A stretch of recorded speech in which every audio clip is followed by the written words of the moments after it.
La vieja cayó redondo. En 15 días vendemos la casa y nos repartimos el dinero. La vieja cayó redondo. En 15 días vendemos la casa y nos repartimos el dinero.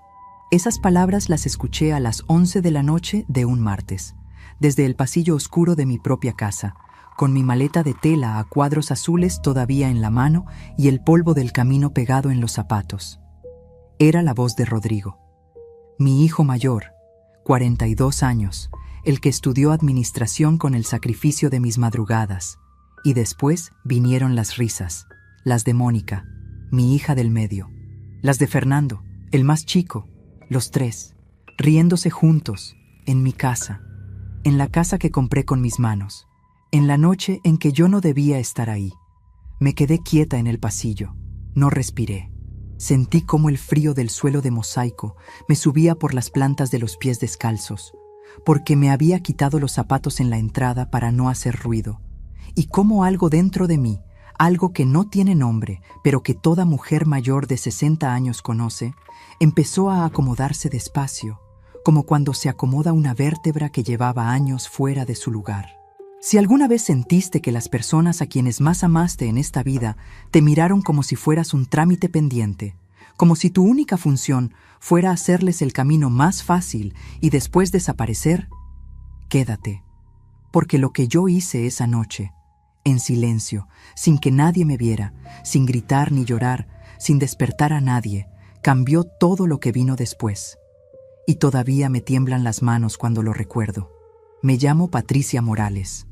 Tengo 61 años. Durante 32 de ellos, serví más de 400 platos de comida al día en mi pequeña fonda de la colonia Guerrero, en la Ciudad de México. Con estas manos, con las cicatrices del comal y la marca del cuchillo grabadas entre los nudillos, compré esta casa.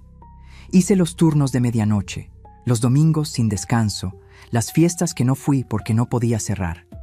Nunca imaginé que tendría que defenderla de mis propios hijos. Pero eso vino después. Déjame contarte desde el principio. Llegué a esta casa por primera vez hace 28 años. Tenía 33, 3 hijos pequeños y un marido que se fue sin avisar un día de noviembre. No hubo pelea, no hubo carta. Simplemente llegué de la fonda y su ropa ya no estaba en el closet. Solo quedó el olor de su colonia barata en la almohada, que lavé esa misma noche para no llorar 2 veces. Me quedé sola con Rodrigo, que tenía 14 años, Mónica, que tenía 11, y Fernando, que apenas cumplía 8. Vivíamos en un departamento rentado en el 5º piso de un edificio sin elevador, con las ventanas que nunca cerraban bien y el baño que se inundaba cada que llovía fuerte. Yo ya tenía la fonda desde hacía 8 años. La había empezado con un anafre y una mesa plegable en la banqueta, y poco a poco, con trabajo y con la fidelidad del barrio, había conseguido un local pequeño pero mío. Fue mi clienta más antigua, doña Refugio Andrade, quien me avisó de la casa. Dijo que su vecino quería vender rápido, que necesitaba el dinero antes de fin de año, y que si yo tenía algo ahorrado, era el momento. Tenía 120,000 pesos guardados en una cajita de zapatos debajo de mi cama. No en el banco, porque nunca le he tenido confianza a los bancos. Lo había juntado durante 4 años, moneda por moneda, billete por billete, negándome cosas que ni vale la pena nombrar. Le di los 120,000 pesos de enganche al señor esa misma semana. Firmé papeles. Hice trámites. Tardé 4 años más en terminar de pagar. 4 años en que hubo meses que mis hijos comían bien porque los clientes de la fonda eran generosos, y hubo meses en que yo cenaba lo que sobraba del menú del día. Esta casa la compré con mi nombre. Solo mi nombre. Patricia Morales Bethda, de Guerrero. En las escrituras, en el predial, en todos los papeles. Y eso, sin que yo lo supiera todavía esa noche de martes, iba a ser lo único que me salvaría. Antes de seguir, necesito pedirte algo. Si llegaste hasta aquí, si estas palabras ya te llegaron a algún lugar que reconoces, suscríbete al canal y deja tu me gusta en este video. Y dime una cosa, ¿desde qué país me estás escuchando? Escribe el nombre de tu ciudad en los comentarios. Me emociona cada vez que veo hasta dónde llegan estas palabras. Mis hijos crecieron en esta casa. Rodrigo aprendió a manejar en el coche viejo que tuve por 10 años. Mónica se peinaba frente al espejo del baño durante horas cuando era quinceañera. Fernando lloró en ese sillón café cuando no quedó en la universidad la primera vez. Yo estuve en todos esos momentos. Y estuve también en los difíciles, en las noches de fiebre, en los problemas de dinero, en las peleas de pareja que cada uno tuvo y trajo a resolver a esta mesa de la cocina. Fui la que prestó, la que ayudó, la que nunca cobró lo que se llevaron. Rodrigo me pidió dinero para poner su taller mecánico hace 12 años. Le di 80,000 pesos. Nunca me los regresó. Mónica necesitó que le firmara como aval cuando sacó un crédito para su departamento.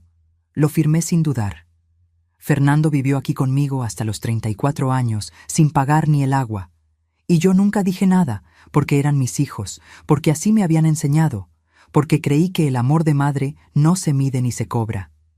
El problema fue que ellos sí lo fueron midiendo, solo que en sentido contrario. Empecé a notar las cosas hace como 3 años. Pequeñas cosas, de esas que cuando las ves sueltas no significan nada, pero que cuando empiezan a juntarse te dan un frío que no es del clima.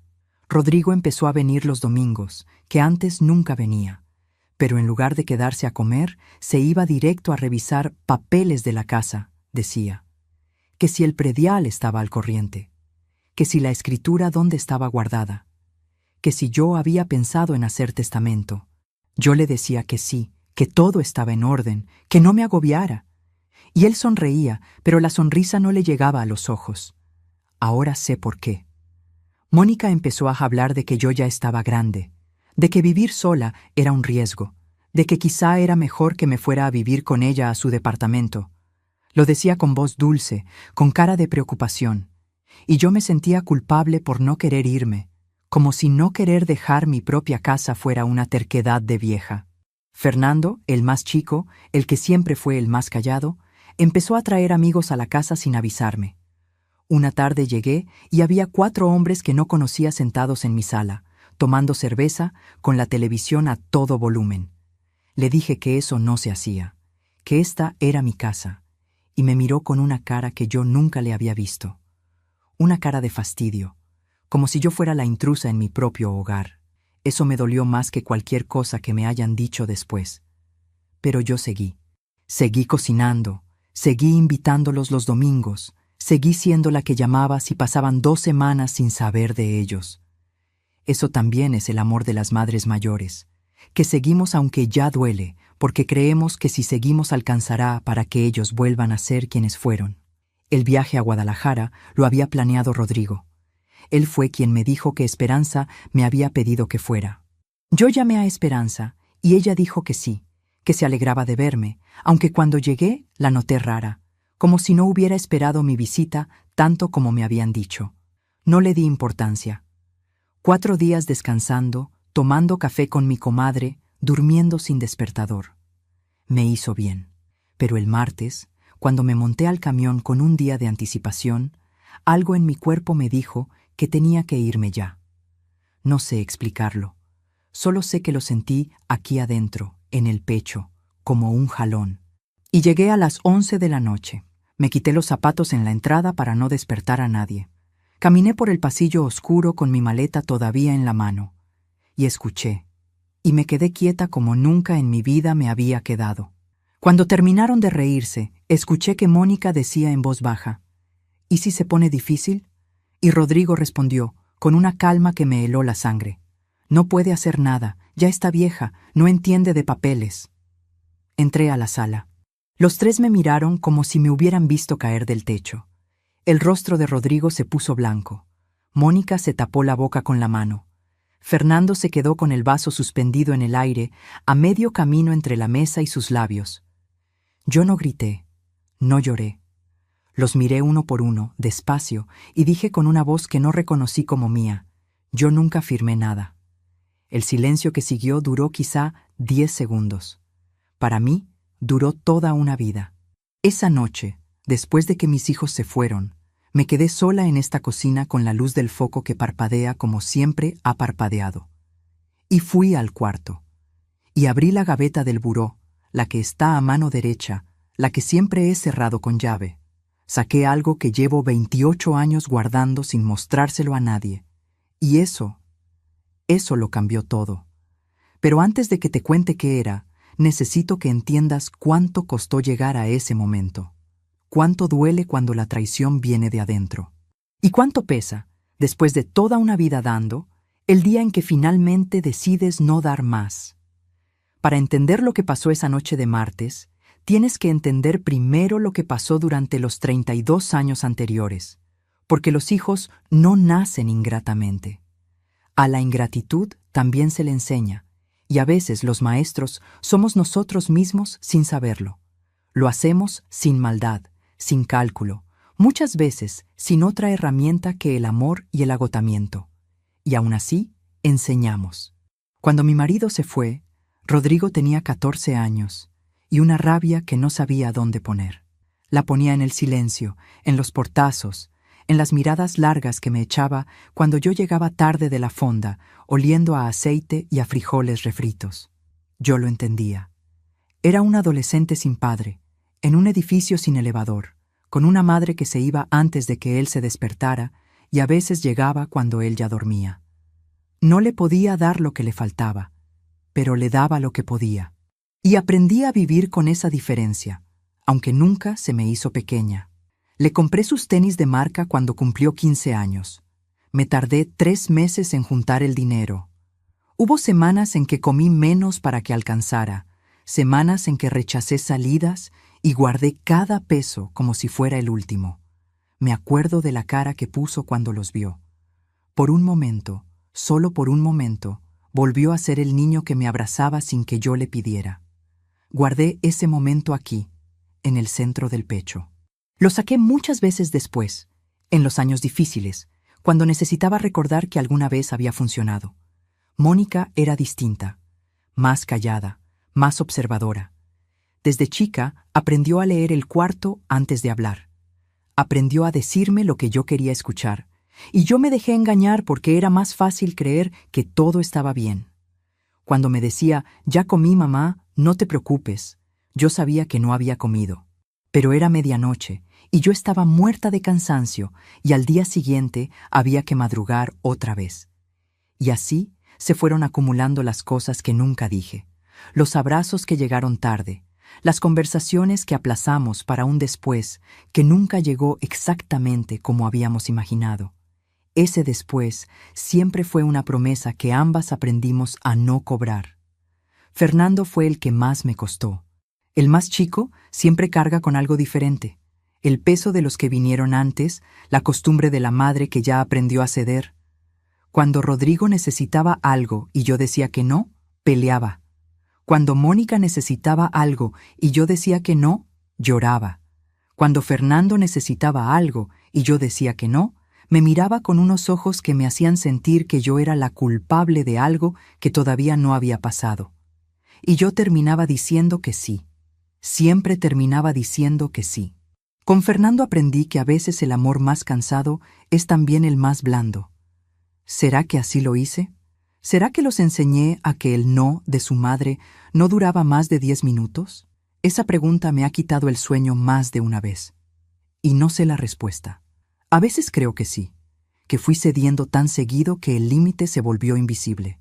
Otras veces me digo que no había otra forma, que con lo poco que tenía, negarles algo era negarme a mí misma. Lo que sé es que lo hice con amor, con el amor torpe y cansado de una mujer sola que hacía lo que podía con lo que tenía. La fonda fue mi salvación y también mi condena. Me dio de comer durante 32 años.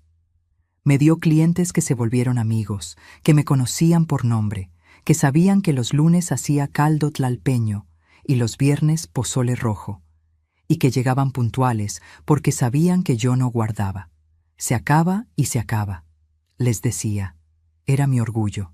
Ese local de 40 metros cuadrados con 4 mesas de plástico y una cocina tan pequeña que cuando 2 personas estábamos adentro nos teníamos que mover de lado, era el lugar más mío del mundo. Lo que más trabajo me costó construir era también lo que mejor me definía. Pero la fonda también fue lo que me quitó los cumpleaños de mis hijos, las obras de la escuela, los sábados en el parque. Cuando Rodrigo graduó de la secundaria, yo llegué tarde porque se me fue el tiempo con un pedido grande de un velorio. Me senté en el último lugar disponible y lo vi recibir su diploma desde lejos, entre cabezas que no conocía. Aplaudí. Él me buscó con los ojos entre el público y cuando me encontró, sonrió, pero era una sonrisa de niño que ya había aprendido a no esperarte. Una sonrisa que dolía más que el enojo, porque ya no pedía nada. Nunca lo hablamos. Ninguno de los dos. Esa también fue una de mis formas de enseñarles a callar lo que duele. El silencio puede ser herencia igual que los ojos o el carácter. Hubo un momento, hace como 15 años, que todavía recuerdo como si fuera ayer. Era un miércoles de octubre, ya oscureciendo, y yo estaba en la cocina de la fonda cerrando los últimos cajones cuando escuché el teléfono fijo. Era Mónica, que entonces tenía como 24 años. Me dijo, con esa voz suave que usa cuando quiere algo, que había conocido a un muchacho que le gustaba mucho, que iban a salir el sábado, y que si yo podía prestarle 3,000 pesos para comprarse algo de ropa. Me detuve. Fue un segundo. Solo un segundo. Pero en ese segundo escuché algo raro en su voz, algo que no era urgencia ni necesidad real, sino costumbre. La costumbre de pedir, la costumbre de que yo siempre tendría algo para dar. Y me dio un escalofrío pequeño, rápido, como el que te da cuando pisas un escalón que no esperabas. Como si el cuerpo supiera antes que la mente lo que significa ese momento. Le dije que sí. Le mandé el dinero esa misma noche por transferencia. Nunca me dijo cómo le fue con el muchacho. Necesito detenerme aquí un momento, porque mientras te cuento esto, pienso en cuántas personas me están escuchando ahora mismo que también lo dieron todo, que también sacrificaron su descanso, su tiempo, sus sueños, y recibieron tan poco a cambio. ¿Tú también lo viviste? ¿También hubo alguien en tu vida a quien le diste tu mejor parte y que después actuó como si nunca hubiera pasado nada? Escríbeme en los comentarios. Quiero leer tu historia. Quiero que sepas que no estás solo, no estás sola. Porque el dolor que no se nombra se queda adentro para siempre, y hay algo poderoso en saber que otros también lo cargaron. Los años en que mis hijos ya eran adultos fueron los más raros, porque de pronto la dinámica cambió de maneras que yo no supe leer a tiempo. Rodrigo se casó con Liliana, una mujer de Puebla, seria, correcta, que nunca me tuteó pero tampoco me llamó mamá. Mónica se fue a vivir sola al departamento donde yo firmé de aval. Fernando se quedó conmigo más tiempo del que cualquier madre esperaría, y cuando se fue, la casa se quedó tan silenciosa que durante semanas tuve que dejar el radio encendido para dormir. Esa clase de silencio que no es descanso, sino ausencia. Fue entonces cuando empezó otra etapa de la fonda, una etapa más difícil. Las rodillas empezaron a quejarse después de tantos años paradas sobre ese piso de cemento. El médico me dijo que tenía que reducir horas. Yo reduje lo mínimo indispensable. Contraté a una muchacha, Yolanda, que era buena cocinera pero no tenía mi sazón, y los clientes lo notaban. Algunos siguieron viniendo por lealtad. Otros fueron yéndose despacio, como el agua que se va por una grieta que uno no ve hasta que ya no queda nada. Y uno aprende que la lealtad, igual que el agua, también tiene límites. Hace 4 años cerré la fonda. Fue el día más triste de mi vida adulta. Más que cuando se fue mi marido, más que cuando se murió mi mamá. Porque la fonda era lo que yo había construido con mis propias manos, desde cero, desde la nada, y cerrarla fue como enterrar una parte de mí que no iba a volver. Le pasé la llave al dueño del local sin decir mucho. Las palabras no estaban. Mis hijos vinieron ese último día, los 3. Me trajeron flores, me abrazaron, me dijeron que era el momento de descansar, que me lo había ganado, que ahora ellos estarían para mí. Yo los creí. Claro que los creí. ¿Qué madre no quiere creer eso? Pero el descanso que ellos tenían en mente para mí no era el descanso que yo imaginaba. A los 3 meses de cerrar la fonda, Rodrigo vino un domingo con una cara muy seria y me dijo que tenía que hablar conmigo. Se sentó en la silla de la cocina, la misma en que se sentaba de niño a hacer tarea, y me dijo que había estado pensando en mi futuro, en lo que pasaría si yo me enfermaba, en los gastos que eso implicaba. Me dijo que la casa era grande para una sola persona, que el mantenimiento era caro, que él había hablado con Mónica y con Fernando y que los tres habían llegado a la misma conclusión, que yo debería considerar vender. Lo dijo con calma, con esa calma que se aprende cuando uno ha ensayado lo que va a decir. Le pregunté, muy despacio, ¿y yo dónde viviría? Me dijo que podría vivir con él y con Liliana, que tenían cuarto de visitas, que no sería un problema. Sentí algo subir desde el estómago hasta la garganta.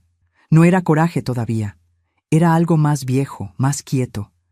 Era la certeza de que esto ya lo había visto venir, solo que no había querido mirar. Le dije que no, que esta era mi casa, que la había pagado con mis manos y que me iba a morir en ella si Dios quería. Rodrigo asintió, se levantó, me dijo, «Está bien, mamá, como quieras», y se fue. Pero en la puerta, antes de cerrarla, se giró y me dijo algo que en ese momento no entendí del todo. Me dijo, «Nada más piénsalo. Las cosas pueden ponerse difíciles si no se planean a tiempo». Ahora sé exactamente lo que quiso decir. Los meses que siguieron fueron raros, callados de una manera que no era paz, sino espera, como cuando el cielo se pone ese color verde antes de una tormenta y uno sabe que algo viene, pero no sabe de qué tamaño. Rodrigo dejó de venir los domingos. Mónica llamaba menos. Fernando pasó de vivir aquí a aparecer solo cuando necesitaba algo, generalmente dinero o que le firmara algún papel. Cada visita tenía un motivo. Ninguna tenía solo afecto. Fue precisamente en esos meses cuando llegó lo del viaje a Guadalajara. Aunque todavía no sabía lo que iba a pasar esa noche del martes, algo dentro de mí ya había decidido. No sé qué, no sé cómo explicarlo. Pero cuando me monté a ese camión de regreso un día antes, con mi maleta de tela a cuadros azules entre las piernas y el paisaje seco de la carretera pasando por la ventana, sentí que iba a buscar algo. No a descansar, no a llegar a casa, a buscar algo que necesitaba encontrar antes de que fuera demasiado tarde. Algo que no tenía nombre todavía, pero que pesaba igual que las cosas ciertas. Lo que no sabía era que esa noche iba a necesitar encontrarlo más rápido de lo que imaginaba. Esa noche mis hijos se fueron sin decir mucho más. Rodrigo recogió su chamarra del respaldo de la silla con un movimiento lento, casi calculado, como si quisiera demostrar que no tenía prisa, que no le importaba haberme visto ahí parada. Mónica me dio un beso en la mejilla, un beso frío, rápido, de esos que no significan nada, de esos que se dan por costumbre y no por afecto. Fernando ni siquiera me miró. Salieron los tres juntos, cerraron la puerta con cuidado, y el silencio que quedó en mi casa fue el silencio más pesado que he sentido en toda mi vida. Me quedé parada en la sala. No me moví durante varios minutos. Escuché el motor del coche de Rodrigo encenderse afuera. Escuché cómo se alejaba por la calle. Escuché cómo el barrio volvía a su ruido de siempre. El perro del vecino, la televisión de doña Carmen 2 casas más abajo, el chirrido del portón de la tienda de la esquina que nunca han arreglado. Todo igual, todo absolutamente igual, como si nada hubiera pasado, como si el mundo no tuviera obligación de detenerse cuando a una madre le rompen algo adentro. Y yo en el centro de esa sala, con la maleta de tela a cuadros azules todavía en la mano, los zapatos en la entrada y las palabras de Rodrigo girando dentro de mi cabeza como agua que no encuentra salida. La vieja cayó redondo. Fui a la cocina. Puse agua a calentar aunque no quería té. Necesitaba hacer algo con las manos. Me senté en la silla de siempre, la que tiene el respaldo un poco chueco desde que Fernando se recargó mal hace años, y me quedé mirando la llama azul del quemador. Pensé en Esperanza, en Guadalajara, en los 4 días que pasé tomando café y durmiendo sin despertador mientras mis hijos aquí hacían sus cálculos. Pensé en las conversaciones que tuvimos, en lo tranquila que me sentí esos días, en cómo llegué a creer que el descanso era posible. Y después pensé en la cara de Rodrigo cuando me vio entrar, la cara de alguien a quien le arruinan un plan, no la cara de alguien que acaba de ver a su madre. No lloré. Eso me sorprendió más que cualquier otra cosa de esa noche. Esperé las lágrimas y no llegaron. En su lugar llegó algo mucho más frío, mucho más quieto, algo que se me instaló en el centro del pecho como una piedra y que, lejos de doler, me daba peso, me daba tierra, me hacía sentir los pies en el suelo por primera vez en mucho tiempo, como si el cuerpo, después de tantos años absorbiendo golpes, hubiera aprendido finalmente a no derrumbarse. Apagué el gas. Dejé el agua sin hervir. Fui al cuarto. La gaveta del buró está a mano derecha de la cama, la misma cama donde he dormido 28 años. La he cerrado con llave desde el primer día que llegué a esta casa. Mis hijos nunca preguntaron qué guardaba ahí. Y yo nunca lo dije, porque hay cosas que una guarda no por secreto, sino por instinto, sin saber bien para qué, sin saber que algún día ese instinto va a tener nombre y va a tener uso. Abrí la llave. Saqué el sobre manila. Adentro estaban las escrituras originales de esta casa. Las mismas que firmé hace 28 años frente al notario, con mi nombre completo, con mi firma que nunca ha cambiado, con el sello y el número de registro. Patricia Morales Vida, de Guerrero. Propietaria única, sin deudas, sin gravámenes, sin otro nombre además del mío. Las había guardado ahí desde el primer día. No en una caja, no en un banco, no con ningún abogado.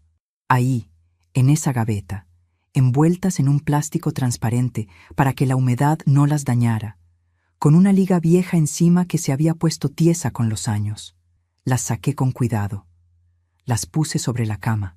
Las abrí y leí mi nombre bajo la luz del foco del cuarto, despacio, letra por letra, como si lo estuviera leyendo por primera vez, como si necesitara confirmárselo a mí misma. Y en ese momento entendí por qué los había dejado hablar.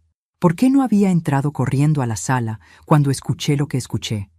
¿Por qué me había quedado quieta en el pasillo, respirando despacio, dejando que terminaran? Porque yo ya sabía algo que ellos no sabían que yo sabía. Esta casa nadie la puede vender sin mi firma. Y mi firma no está en ningún papel que ellos hayan preparado. Jamás. Antes de contarte lo que hice después, necesito pedirte algo muy simple. Si todavía no estás suscrito al canal, hazlo ahora y deja tu me gusta en este video. Y dime, ¿desde qué país me estás escuchando? Escribe el nombre de tu ciudad en los comentarios. De verdad quiero saber hasta dónde llegan estas palabras. Me senté en la orilla de la cama con las escrituras en las manos y empecé a pensar, no con el pensamiento largo y enredado que uno tiene cuando está asustado, con el pensamiento corto y claro que viene cuando ya no hay miedo, solo certeza. Ese pensamiento que ocupa poco espacio, pero pesa mucho.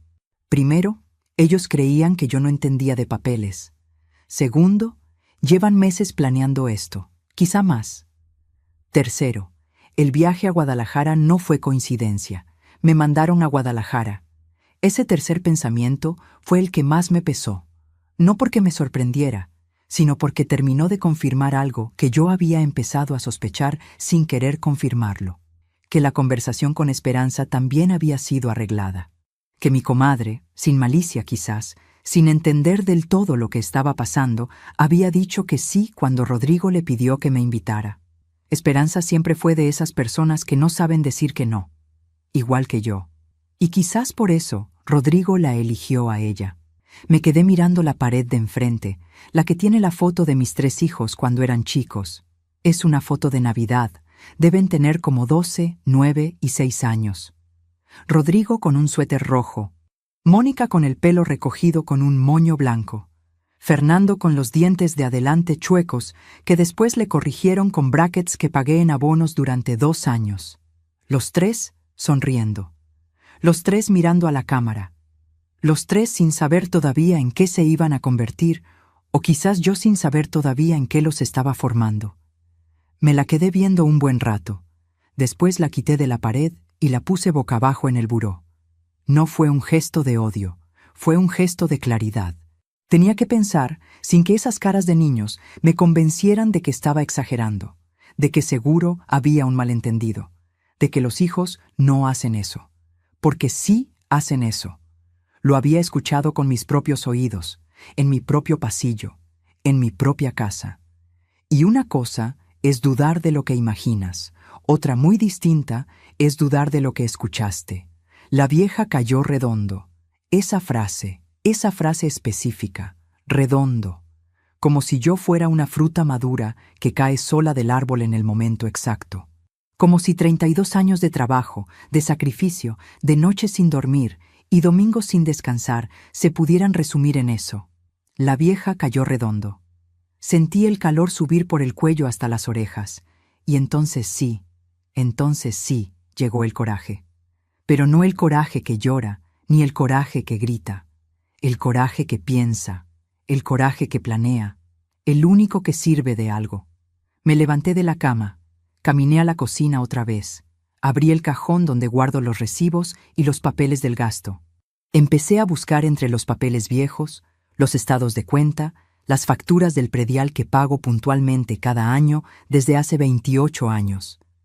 Los fui sacando y acomodando sobre la mesa, uno por uno, con una calma que me asombraba a mí misma.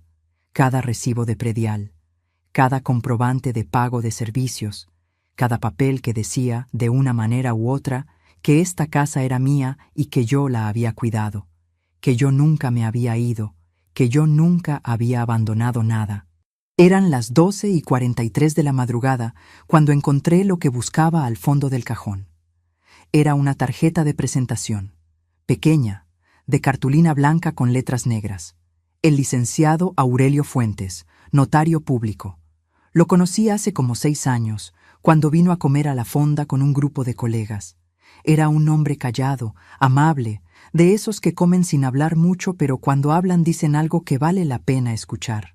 Me había dejado su tarjeta y yo la había guardado sin saber bien para qué. En ese entonces guardaba muchas cosas sin saber para qué. Ahora empezaba a entender que el instinto tiene su propia inteligencia. La sostuve entre los dedos un momento.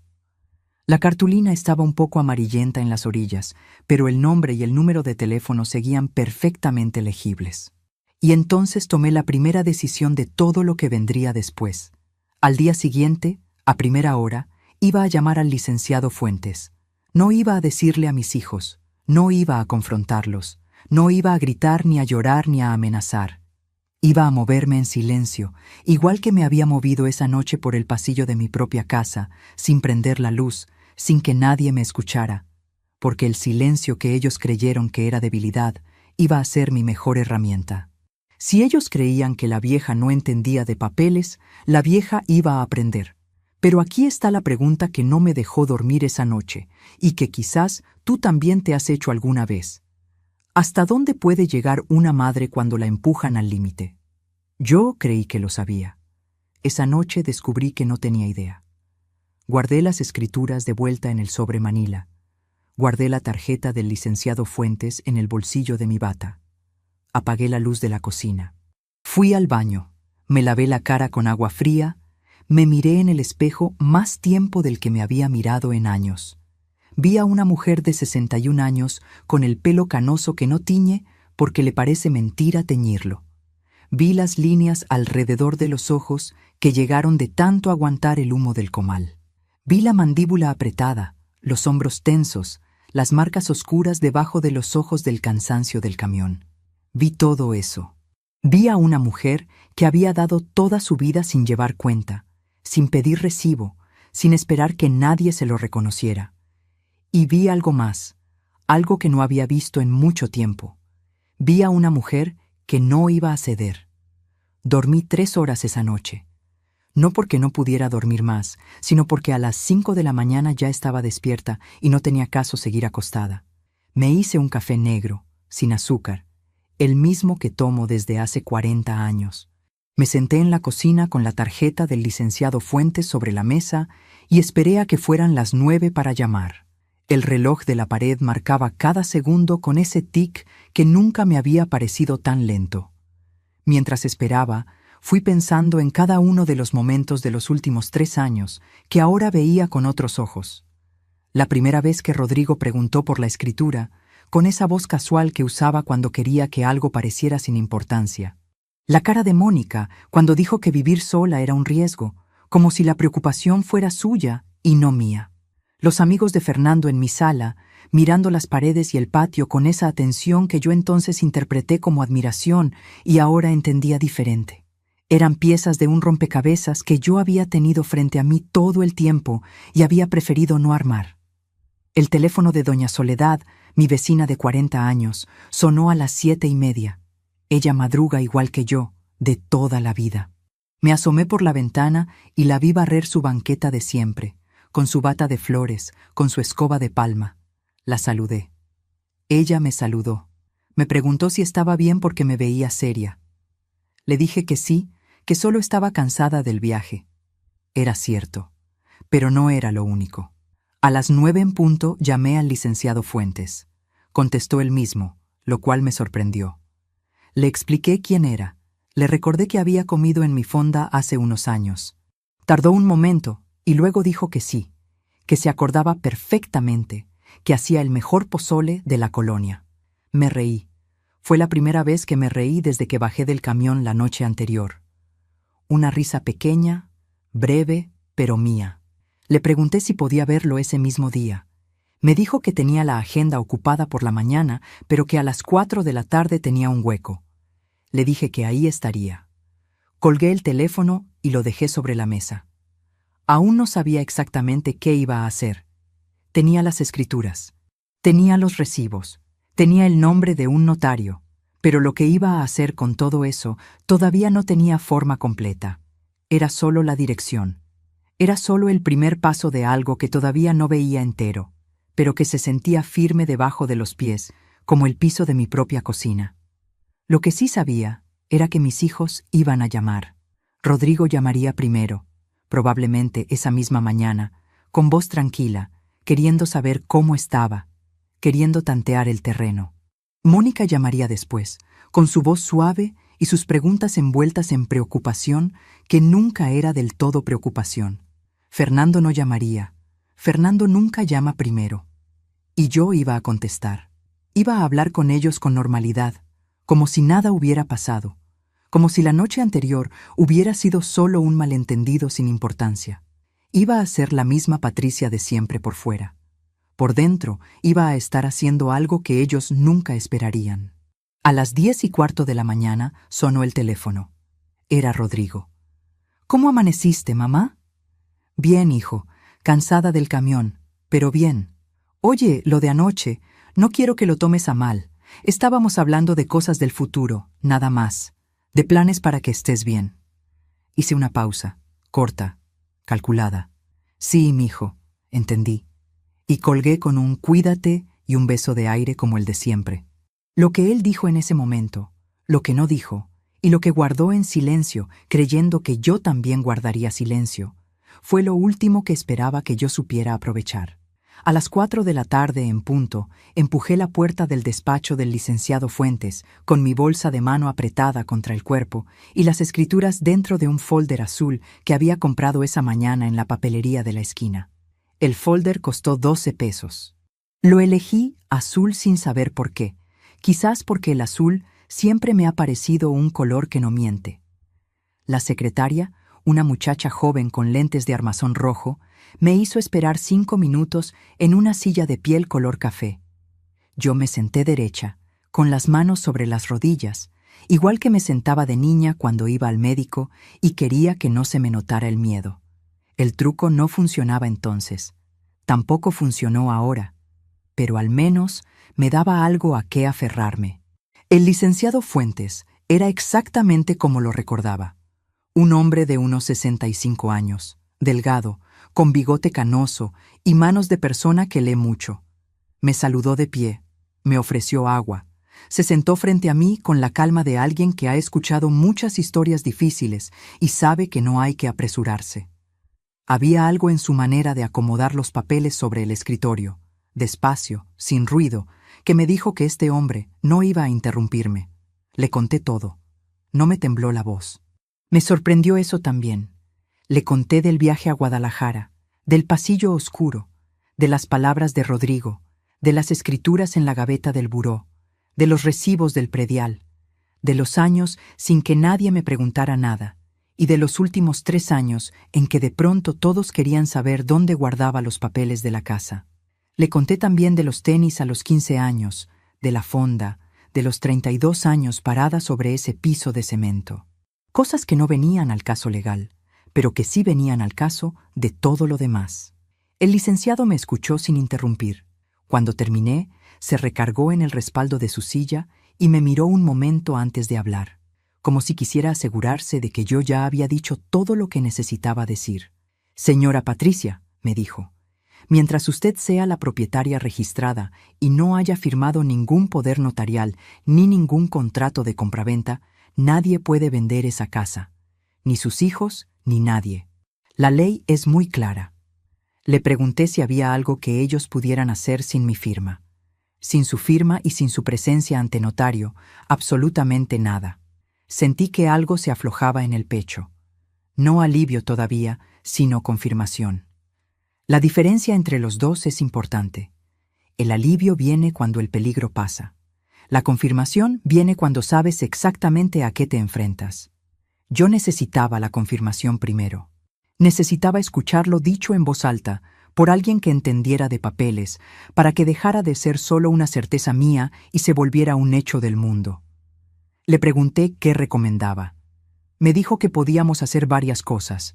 Primero, levantar una constancia notarial en que yo dejara por escrito que no había firmado ni tenía intención de firmar ningún instrumento de venta sobre la propiedad. Segundo, si en algún momento mis hijos intentaban hacer algo con la propiedad de manera fraudulenta, eso tenía nombre legal y consecuencias serias. Tercero, me recomendó hablar con un abogado de familia para entender mis derechos completos. Me lo dijo con la misma calma con que me hubiera explicado cualquier trámite rutinario, y agradecí eso. Que no me tratara como a una víctima, sino como a una persona que necesitaba información para tomar decisiones. Le dije que quería hacer la constancia ese mismo día si era posible. Me miró con una expresión que no era exactamente sonrisa, pero se le parecía. «Vine preparado», dijo, y sacó de un cajón un formato que ya había empezado a llenar antes de que yo llegara. Eso me dijo todo lo que necesitaba saber sobre qué tan común era esta historia. ¿Cuántas Patricias había visto sentadas en esa misma silla de piel café, con su folder en las manos y sus escrituras y su miedo callado? Salí del despacho del licenciado Fuentes a las 5:42 de la tarde con una copia de la constancia notarial en mi folder azul y con los números de 2 abogados de familia escritos en un papel pequeño que guardé junto a las escrituras. El aire de la calle olía a taco de canasta y a smog de ciudad, ese olor de siempre que yo asocio con caminar rápido y tener a dónde llegar. Lo respiré profundo. Era el mismo aire de siempre, pero yo lo sentí diferente. Caminé a casa con paso firme. Los días siguientes los pasé haciendo cosas que nunca había hecho antes y que resultaron ser más sencillas de lo que imaginaba.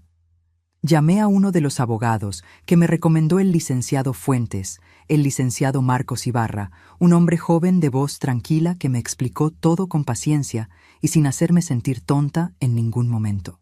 Tenía la costumbre de preguntar, ¿me expliqué bien?, al final de cada punto importante, como si la duda fuera suya y no mía, y eso me pareció una de las cosas más amables que alguien puede hacer cuando le explica algo a otra persona. Me dijo que además de la constancia notarial, era conveniente que yo actualizara mi testamento, que según me dijo yo nunca había hecho. Tenía razón, nunca lo había hecho. Una de esas cosas que uno aplaza porque hacerlo se siente como darle permiso a la muerte de entrar, como si nombrar lo que dejas fuera a apresurarlo. Le dije que sí, que lo haríamos. También hablé con doña Soledad, mi vecina de 40 años. No le conté todo, solo lo suficiente. Le dije que mis hijos andaban queriendo meterme en la cabeza que vendiera la casa y que yo no quería. Ella me miró con esos ojos de mujer que ha visto mucho y dijo sin rodeos, «Pues diles que no. Esta casa es tuya, Patricia. No dejes que te convenzan de nada. Y después me sirvió un café y me contó que a su cuñada le había pasado algo parecido hace 10 años y que la cuñada sí había firmado y sí había terminado en un cuarto rentado llorando sus arrepentimientos.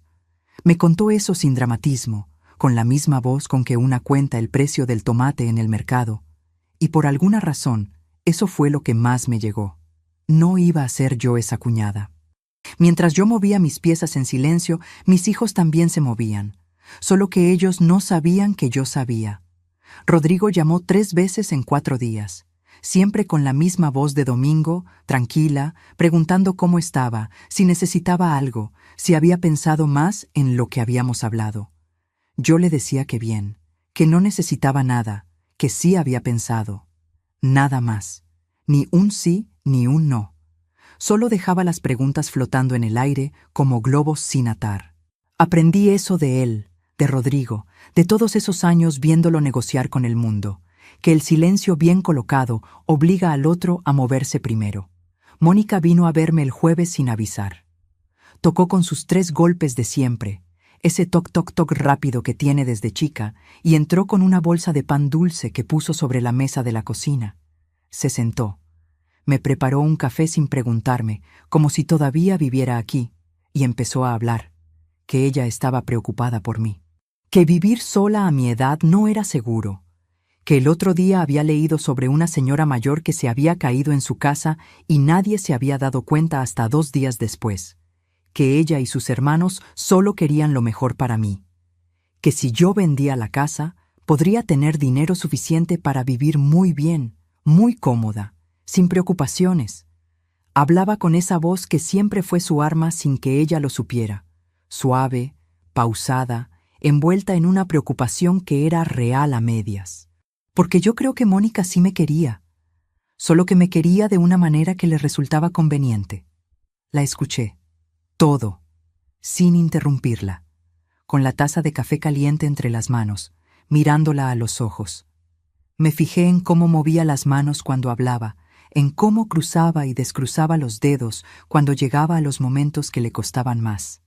Vi a mi hija detrás del discurso y también vi el discurso. Cuando terminó, le dije, «Gracias por el pan, Misha». Ella esperó algo más. No le di nada más.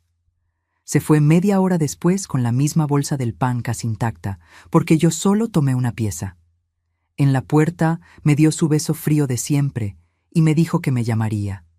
Le dije que sí, y cuando cerré la puerta me apoyé del otro lado, en la madera, y conté hasta 10 respirando despacio. 1, 2, 3, así hasta 10, igual que hacía cuando mis hijos eran chicos, y yo necesitaba no gritarles. Fernando fue el más raro de los 3. Apareció el viernes en la noche, sin avisar, con cara de quien no ha dormido bien. Tenía ojeras y los hombros caídos, esa postura que siempre tuvo cuando algo lo pesaba. Se sentó en el sillón café, el mismo de siempre, y se quedó callado un momento antes de hablar.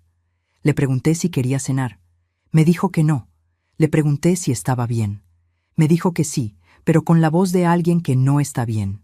Y entonces dijo algo que no esperaba. «Oye, mamá, ¿estás enojada con nosotros?» Me lo quedé viendo. Tenía 36 años y en ese momento, con esa cara de niño desconcertado, parecía tener 8. El mismo niño que lloraba en ese sillón cuando no quedó en la universidad.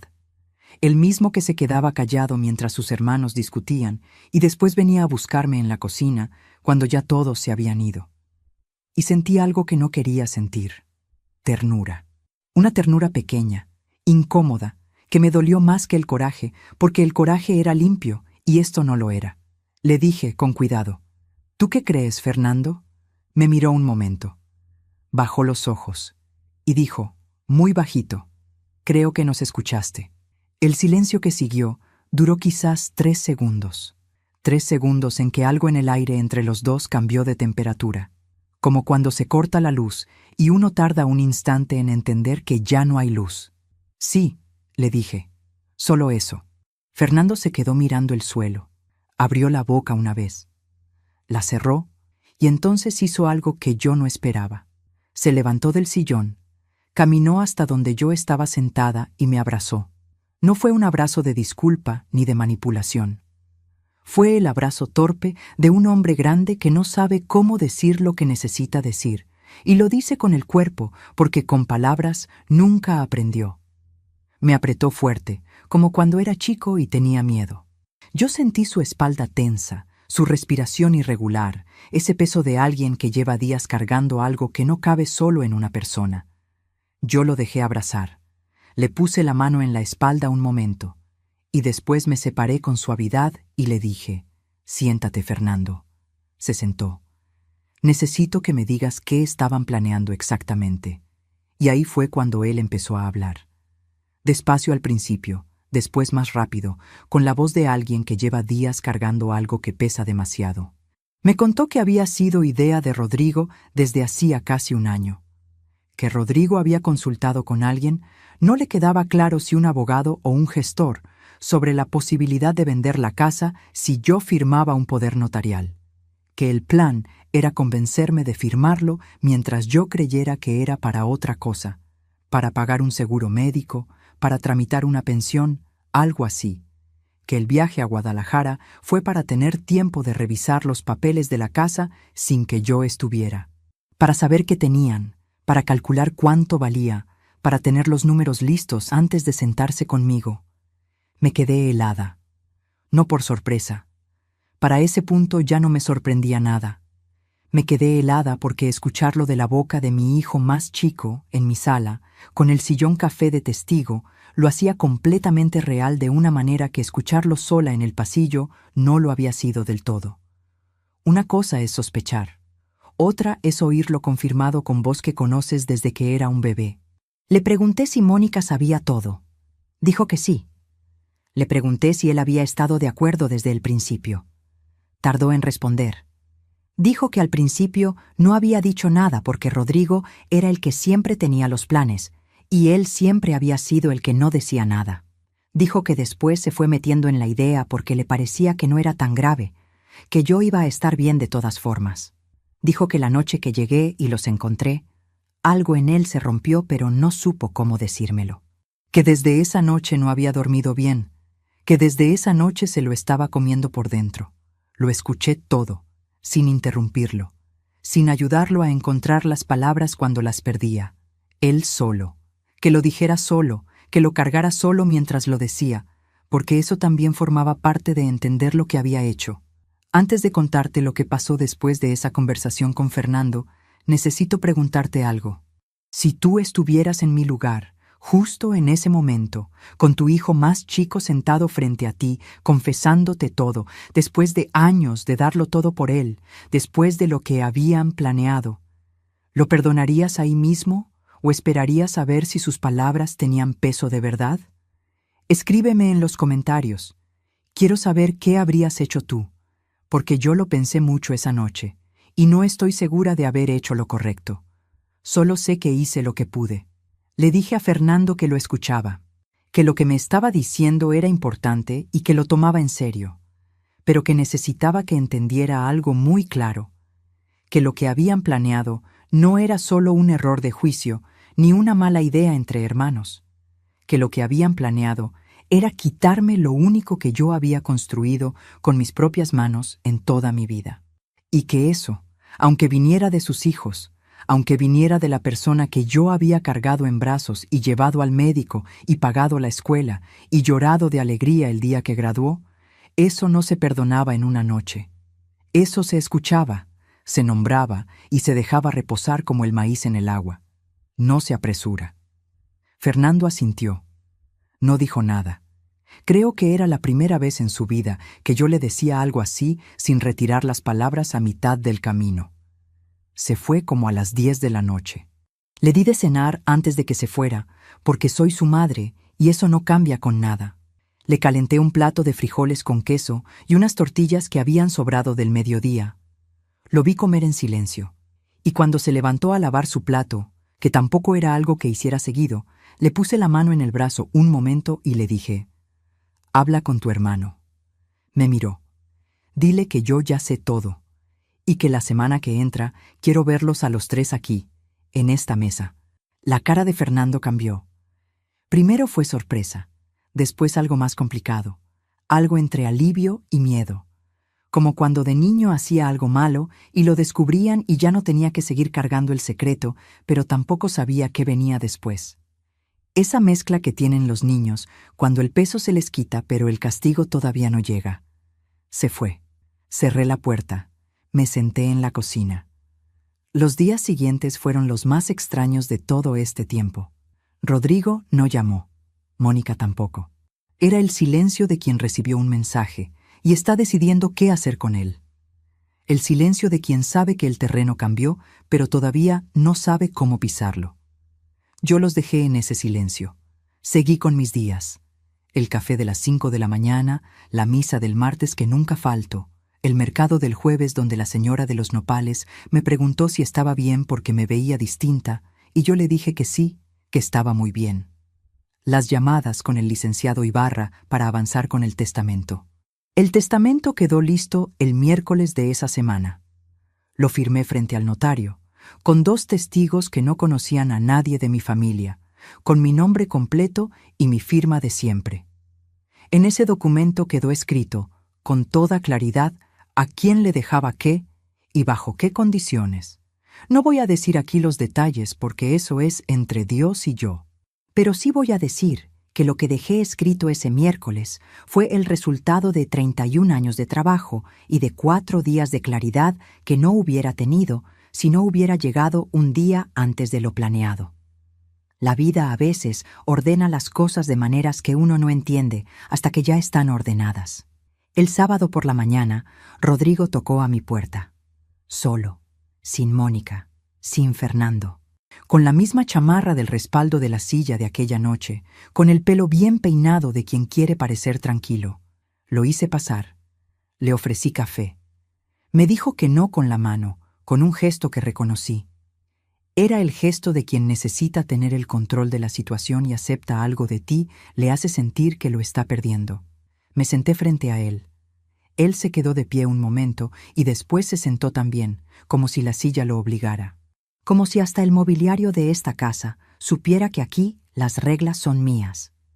Empezó a hablar con voz calmada, la voz de las negociaciones que aprendió en sus años de administración. Me dijo que entendía que yo estaba molesta, que lo que había escuchado esa noche no sonaba bien fuera de contexto, que en realidad ellos solo querían asegurarse de que yo estuviera protegida económicamente en el futuro, que una casa de ese tamaño era un activo que mal administrado podría convertirse en un problema. Lo dijo ordenado, punto por punto, como si hubiera ensayado en el coche. Quizás lo había hecho. Lo dejé hablar hasta que terminó. Después, abrí la bolsa que tenía en la silla de al lado. Saqué el folder azul. Lo puse sobre la mesa. Lo abrí despacio y puse frente a él la constancia notarial, los recibos del predial de 28 años. Y encima de todo, una carta del licenciado Ibarra que explicaba, en términos legales, claros y sin adornos, cuáles eran mis derechos como propietaria única de esta casa y cuáles serían las consecuencias legales de cualquier intento de disponer de ella sin mi consentimiento expreso. Rodrigo miró los papeles. Los miró un buen rato. Vi cómo recorría las líneas con los ojos, despacio, cómo se detenía en ciertos párrafos y los volvía a leer. Vi cómo algo en su cara fue cambiando sin que él quisiera que cambiara. Ese momento en que la estrategia se cae y lo que queda debajo es solo una persona. Levantó los ojos hacia mí, y yo le dije, con la misma voz quieta que usé esa noche en la sala cuando entré con mi maleta de tela a cuadros azules: esta casa no se vende, Rodrigo, y yo sé exactamente qué es lo que tengo y lo que vale. Lo que no sé todavía es si voy a recuperar a mis hijos de esto. Eso depende de ustedes. Lo que él dijo en ese momento, lo que salió de su boca después de varios segundos mirando esos papeles sobre la mesa de mi cocina, fue lo último que yo esperaba escuchar de él en toda mi vida. Rodrigo no dijo nada de inmediato. Eso fue lo primero que me sorprendió. El hombre que siempre tenía una respuesta, que siempre llegaba con sus argumentos acomodados, como fichas de dominó listas para caer. Ese hombre se quedó mirando los papeles sobre la mesa de mi cocina sin decir una sola palabra. Vi cómo sus ojos recorrían la constancia notarial, los recibos del predial, la carta del licenciado Ibarra. Vi cómo se le movía un músculo en la mandíbula. Vi cómo las manos que había puesto sobre la mesa se fueron cerrando despacio, sin hacer ruido, hasta quedar en puños apretados que después se volvieron a abrir. Las manos de mi hijo, las mismas que yo había tomado cuando aprendía a cruzar la calle. Cuando por fin habló, no habló con la voz de las negociaciones. Habló con una voz que yo no le había escuchado desde que tenía 17 años y me confesó que había reprobado matemáticas sin decirme nada durante 3 meses. Era la voz de alguien a quien le acaban de quitar el suelo de abajo. La voz de antes de los planes y los cálculos. La voz del niño. Dijo: ¿Cuándo hiciste todo esto? Le dije: cuando necesité hacerlo. Hubo otro silencio, más corto que el primero pero más pesado, y entonces dijo algo que no esperaba. No se disculpó, no me explicó, no intentó convencerme de nada, solo dijo, muy bajito, mirando la mesa: yo pensé que no ibas a saber. Esas palabras, esas 5 palabras. Pensé que no ibas a saber. No pensé que estaba equivocado. No pensé que te haría daño. Pensé que no ibas a saber. El problema para él no había sido lo que planearon. El problema era que yo me había enterado. En esas 5 palabras estaba todo. La subestimación de toda una vida. La imagen que se había formado de mí como una mujer que trabaja y calla y no pregunta y no entiende de papeles. Una imagen que yo misma, sin quererlo, le había ayudado a construir. Me levanté. Recogí los papeles del folder azul. Los guardé dentro con cuidado. Cerré el folder, lo puse bajo mi brazo y le dije: ya sé, hijo, eso fue exactamente el error. Le hice señas hacia la puerta con un gesto de cabeza. No grité, no insulté. Solo le mostré la puerta de la misma casa donde él había crecido, con la misma calma con que ella me había visto cambiar pañales, calentar leche, coser uniformes escolares a medianoche. La misma puerta por la que había salido corriendo de niño a jugar y por la que había entrado de adulto creyendo que podía decidir sobre lo que no era suyo. Se fue. Cerré la puerta detrás de él y me quedé escuchando cómo se alejaban sus pasos en el cemento de la banqueta. Lento al principio, después más rápido, como si mientras más caminaba, más iba entendiendo el tamaño de lo que había pasado. Esperé hasta que ya no escuché nada, hasta que el barrio volvió a su ruido de siempre. Después fui a la cocina y me calenté el café que se había enfriado mientras hablábamos. Las semanas que siguieron fueron distintas a todo lo que yo había conocido antes. Distintas no porque fueran fáciles, sino porque por primera vez en mucho tiempo yo era la única persona que decidía cómo iban a ser mis días. Sin la fonda que me marcaba los horarios, sin los hijos que me marcaban las urgencias. Solo yo y esta casa y el tiempo, que de pronto tenía una textura diferente, más lenta, más mía. Me desperté el lunes siguiente a las 5 de la mañana como siempre, pero en lugar de hacer el café y sentarme a esperar que el día pasara, hice algo que llevaba años sin hacer. Fui al mercado. No el mercado del jueves de los mandados urgentes. Fui al mercado grande, el de la Lagunilla, el que antes visitaba los sábados cuando la fonda estaba a su mejor momento y yo necesitaba los mejores ingredientes. Llegué temprano, cuando los puestos todavía huelen a tierra húmeda y los vendedores apenas acomodan sus cosas, y caminé despacio, mirando todo, tocando las telas de los puestos de ropa, probando la fruta sin comprar nada todavía, solo para recordar cómo se siente estar en un lugar sin prisa, sin nadie esperando nada de mí. Me compré un rebozo verde que hacía años quería y nunca había comprado porque siempre había algo más urgente en que gastar. No era caro, pero era mío y lo elegí yo, y nadie me preguntó si lo necesitaba. Lo desdoblé ahí mismo en el puesto. Lo puse sobre los hombros un momento. Me miré en el espejo pequeño que la señora tenía colgado en un poste y pensé: esto también soy yo. Esta mujer con el rebozo verde también soy yo. Llegué a casa y lo colgué en el gancho de la entrada. Esa semana también hablé con el licenciado Ibarra para terminar de afinar los detalles del testamento. Me explicó que todo estaba en orden, que los documentos eran sólidos, que yo estaba protegida. Me dijo eso: «Está usted protegida». Y yo asentí, pero por dentro pensé que esa frase me habría gustado escucharla mucho antes, no a los 61 años después de que mis propios hijos me obligaran a aprender cosas que debía haber sabido desde hacía décadas. Nadie te enseña estas cosas cuando eres joven. Te enseñan a dar, a ceder, a anteponer. Nadie te enseña a protegerte a ti misma. Eso también es una lección, aunque llegue tarde. Nunca es demasiado tarde para saber lo que es tuyo. Rodrigo no me llamó en 2 semanas.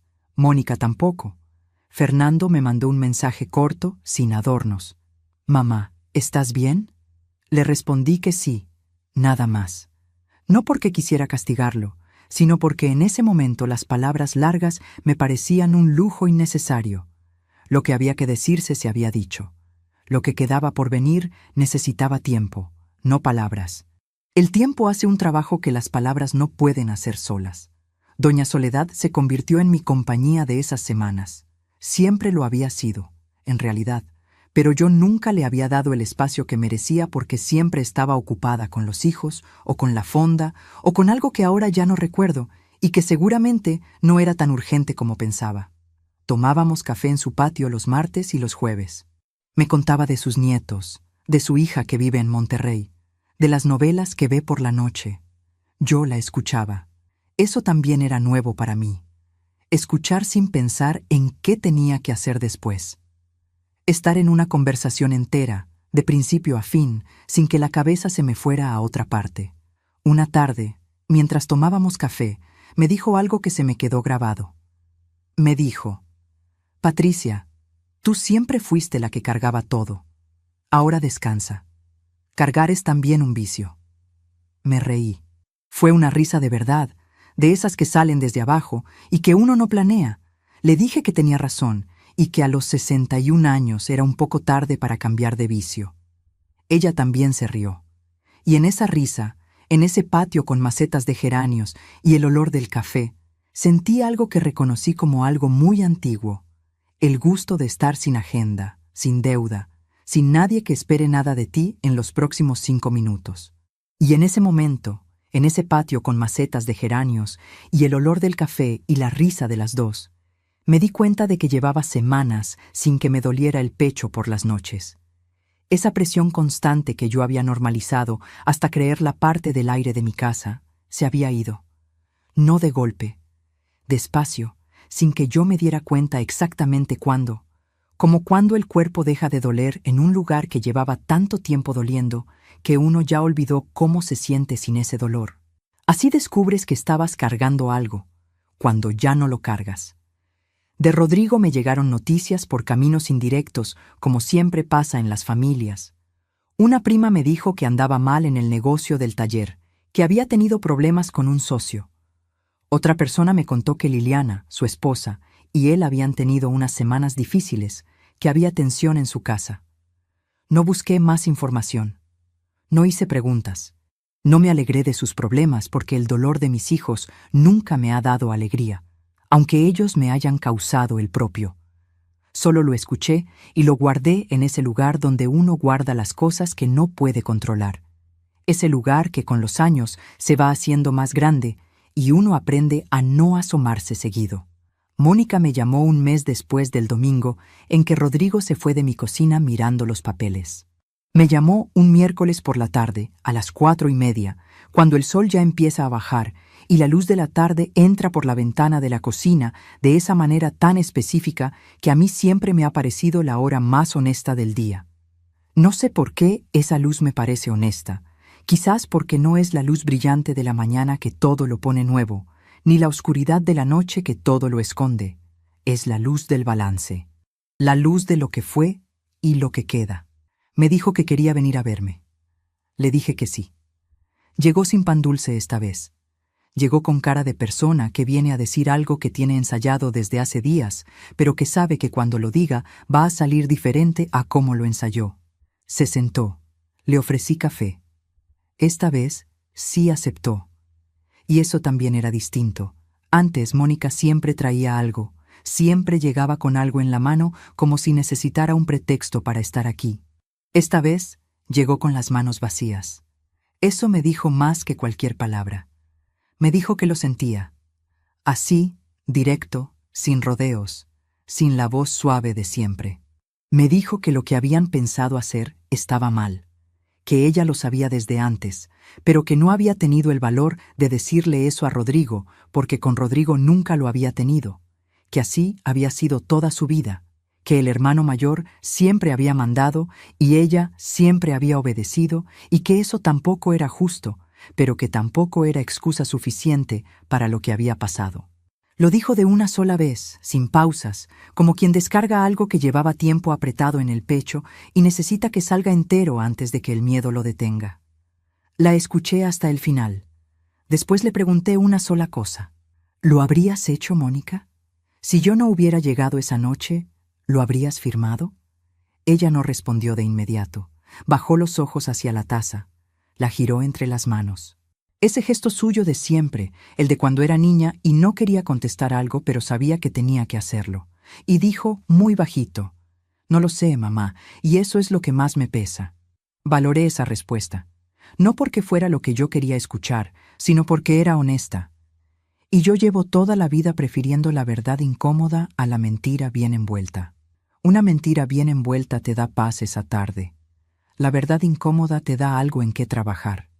Le dije que la escuchaba, que lo que ella sentía era válido, que entendía que crecer con un hermano como Rodrigo no había sido fácil, que yo misma había contribuido a esas dinámicas sin saberlo, que hay cosas que los hijos aprenden no de lo que les dices, sino de lo que ven que tú haces. Y yo les había mostrado durante años que ceder era la manera de querer, pero que también tenía que entender que perdonar no significaba olvidar, que el amor de madre no se acababa, pero que la confianza era otra cosa, que la confianza se reconstruye con tiempo y con hechos, no con conversaciones aunque sean sinceras, con hechos pequeños, constantes, del tamaño de los días. Mónica asintió. Tenía los ojos brillosos. No lloró. Eso también lo noté. Antes Mónica lloraba fácil. Usaba las lágrimas como puerta de salida. Esta vez no. Esta vez se las aguantó y se quedó con lo que yo le estaba diciendo, sin esconderse detrás de nada. Cuando se fue, me quedé en la cocina. Lavé las 2 tazas, las puse a escurrir en el escurridor de siempre. Vi cómo el agua corría por la porcelana y caía en el fregadero con ese sonido de siempre. Ese sonido de casa que he escuchado todos los días durante 28 años. Hay cosas que permanecen. El agua en el fregadero.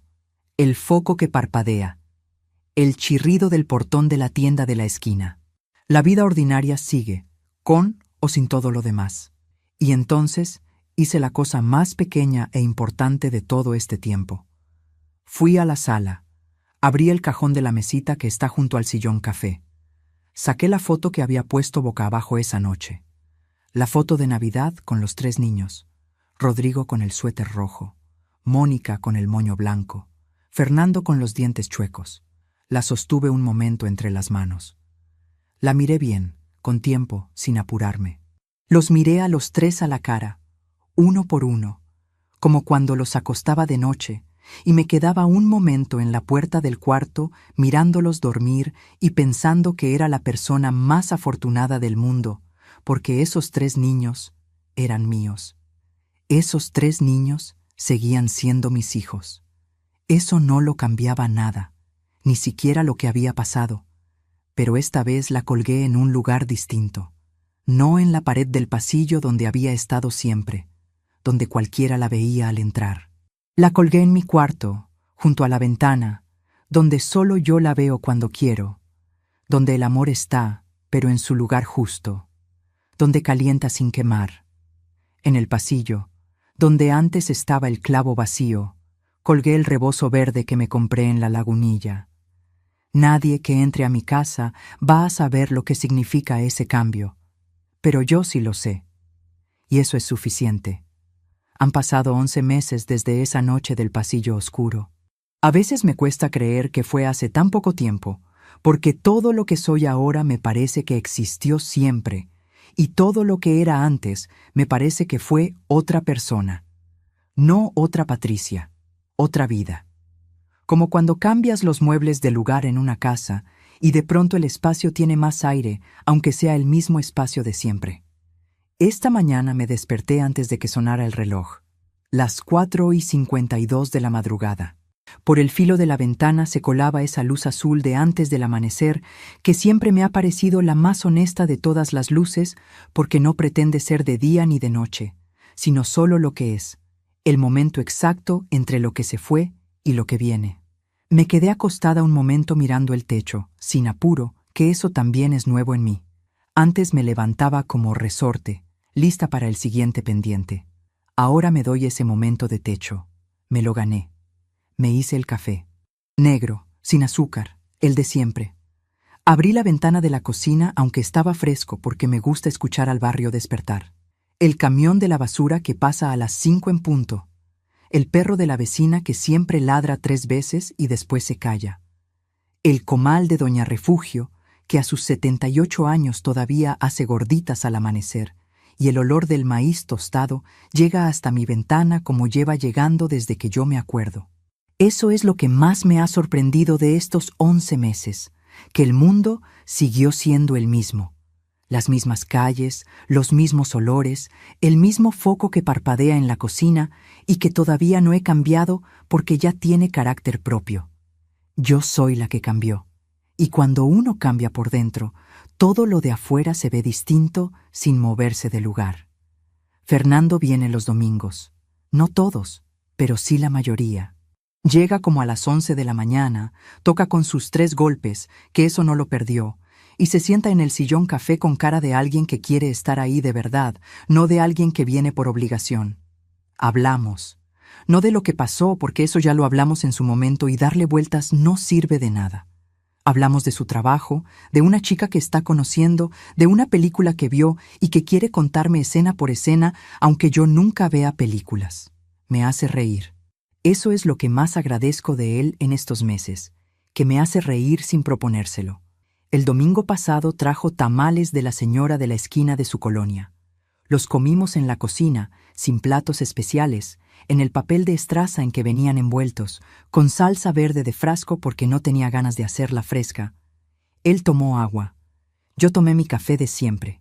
Estuvimos casi 2 horas ahí sentados, y hubo ratos largos de silencio que no incomodaron a ninguno de los dos, que eso también es una forma de querer a alguien. Poder callar junto a él sin que el silencio pese. Cuando se fue, lavé los 2 platos. Eché el papel de estraza en la basura, y me quedé un momento parada en la cocina con las manos mojadas y pensé, esto es lo que quería. No más, no menos. Esto. Con Mónica las cosas van despacio, como tiene que ser. Se aparece cada 15 días, a veces cada 3 semanas. Me trae fruta, que sabe que me gusta la fruta fresca. Me pregunta cómo estoy y escucha de verdad la respuesta, no como antes que preguntaba mientras ya estaba pensando en otra cosa. Ha habido tardes en que hemos hablado de cosas que nunca habíamos hablado, de cómo fue para ella crecer sin padre, de las cosas que yo hice bien y de las que no hice tan bien, de los años en que las dos estábamos en la misma casa y sin embargo no nos veíamos de verdad. Esas conversaciones duelen un poco, pero duelen de la manera buena, como duelen los músculos después de un ejercicio que el cuerpo necesitaba. No somos todavía lo que fuimos antes de todo esto, pero lo que somos ahora es más real, y yo prefiero lo real aunque sea menos perfecto. De Rodrigo sé poco. Vino una vez, 2 meses después de aquella mañana en que se fue de mi cocina mirando los papeles. Tocó la puerta con una formalidad que nunca le había visto, como si tuviera miedo de que no le abriera. Le abrí. Entramos. Nos sentamos. Me dijo que lo sentía, con esas palabras exactas. Lo siento, mamá, sin adornos ni explicaciones largas. Yo le creí, no porque fuera suficiente, sino porque era lo que tenía. Le dije que lo escuchaba, que el camino era largo, que el tiempo diría. Se fue con un abrazo en la puerta que duró más de lo que suelen durar los abrazos de él. Desde entonces, hablamos por teléfono cada 2 semanas, más o menos. Conversaciones cortas, cuidadosas, como cuando caminas por un piso recién encerado y mides cada paso. No sé a dónde llevan todavía, pero caminamos. La semana pasada fui a la Lagunilla otra vez.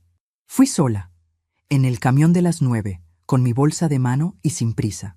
Me compré unas macetas pequeñas de barro para el patio que hace años tenía descuidado, y una bolsa de tierra con composta que me cargó un muchacho del mercado hasta la parada del camión sin cobrarme nada extra porque dijo que se le hacía pesada para mí y que era un placer ayudar. Le di las gracias y le dije que era usted muy amable y él se rió como si yo fuera su abuela, y eso no me molestó, sino que me alegró. Las macetas están ahora en el patio, con unas plantas de romero y una de albahaca que ya empezaron a sacar brotes. Cada mañana salgo a revisarlas antes del café. No sé bien por qué, porque tampoco soy de plantas, pero hay algo en ver que algo que uno cuida va creciendo que le acomoda a uno el día desde el principio. Doña Soledad se asomó por el muro del patio la otra tarde y me vio con las manos en la tierra y se rió. Me dijo: «Mira tú, Patricia Morales haciéndose hortelana». Le dije que aprendemos lo que necesitamos cuando lo necesitamos. Se quedó pensando eso un momento y después dijo: «Eso debería estar en una lápida». Las dos nos reímos hasta que me dolió el costado. Hay algo que aprendí en estos 11 meses que no aprendí en los 61 anteriores. O quizás lo aprendí, pero no lo escuché. Que el amor de verdad, el que vale, no te pide que te desaparezcas para que el otro quepa. Yo me fui desapareciendo tan poco a poco, tan despacio, que no lo noté. La fonda antes que yo, los hijos antes que yo, los problemas de todos antes que los míos. Hasta que un día me miré en el espejo del baño a las 11 de la noche con el polvo del camino en los zapatos y me di cuenta de que llevaba años siendo la última en mi propia lista. Ya no soy la última. No lo digo con rencor. Lo digo como se dice una verdad que costó cara, pero que al final valió lo que costó. Lo digo como le diría a una amiga que me preguntara cómo estoy. Bien, de verdad bien. No el bien que una dice para que no pregunten más. El bien que siente el cuerpo cuando por fin descansa en el lugar correcto. Esta mañana, antes de que terminara mi café, hice una cosa pequeña que no le cuento a nadie, pero que hoy te cuento a ti. Fui al pasillo. Miré el gancho donde cuelga el rebozo verde. Lo tomé. Me lo puse sobre los hombros. Y me quedé parada en el pasillo de mi propia casa, en silencio, sintiendo el peso liviano de esa tela sobre mis hombros. Ese verde que nadie me regaló, sino que yo misma elegí. Y pensé que si la Patricia de hace un año pudiera verme, no me reconocería. No porque esté distinta por fuera, porque estoy entera por dentro. Y eso, a los 61 años, en la casa que compré con mis manos en la colonia Guerrero, con el foco que parpadea y las macetas en el patio y el café negro de las 5 de la mañana, se siente como el principio de algo que todavía no tiene nombre, pero que ya tiene lugar. Si esta historia te llegó a algún lugar que reconoces, si en algún momento sentiste que estabas escuchando algo de tu propia vida, te pido que dejes tu me gusta en este video. No te lo pido por un número. Te lo pido porque quiero saber que hay alguien del otro lado que también entiende lo que cuesta llegar a este punto, que también sabe lo que pesa una casa que uno mismo construyó, que también conoce el silencio de un pasillo oscuro y la voz de alguien que creyó que no ibas a escuchar. Suscríbete al canal para que la próxima historia también llegue hasta ti. Y si conoces a alguien que necesita escuchar esto hoy, una amiga, una hermana, tu mamá, tu vecina, alguien que está cargando demasiado y creyendo que no tiene salida, compártelo con ella. Porque a veces la historia de otra persona nos da el valor que a nosotros nos faltaba para ponernos a nosotros mismos en el primer lugar de nuestra propia lista.